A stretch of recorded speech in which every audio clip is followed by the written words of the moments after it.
Belle affiche à Geoffroy Guichard entre Saint-Etienne 5e et Lille 2e. Les Verts ont livré un non-match le week-end dernier et se sont logiquement inclinés 2-0 au Vélodrome. Un sentiment de frustration et de revanche pour les Stéphanois, désireux de franchir un cap et de tomber enfin une équipe de tête du championnat.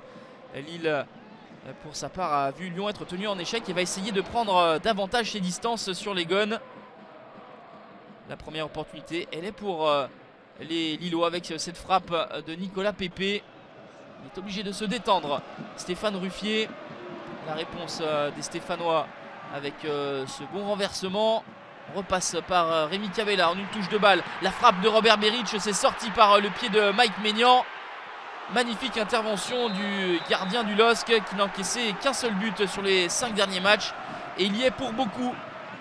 L'ancien gardien du PSG.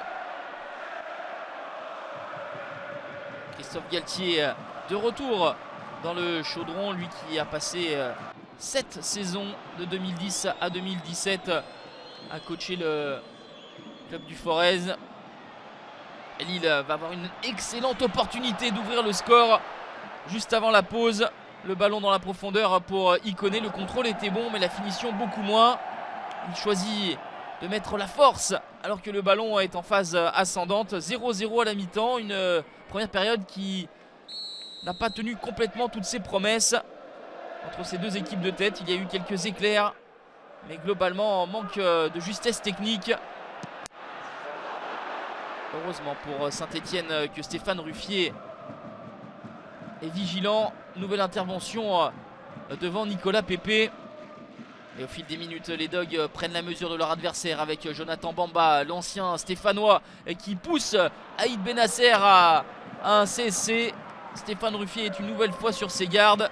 Jonathan Bamba, auteur d'un doublé et d'une passe décisive lors de la victoire 3-1 à l'aller des Dogs.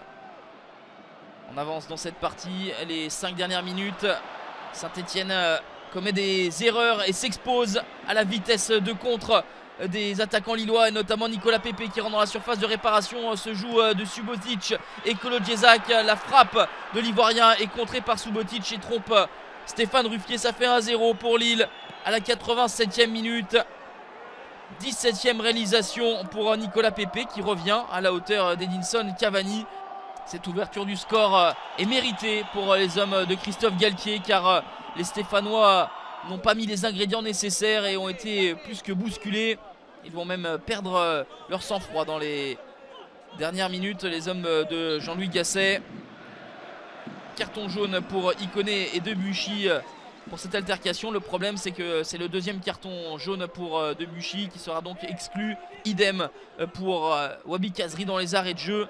Il y a déjà bon nombre de blessures côté stéphanois avec Perrin, Monet Paquet et Gabriel Silva. Il faudra donc faire sans Kazri et Debuchy pour les prochains matchs. On va en rester là. Lille s'impose 1-0 et signe une 7e victoire sur les 8 derniers déplacements et prend 7 points d'avance sur Lyon. Saint-Etienne cale encore une fois contre un gros.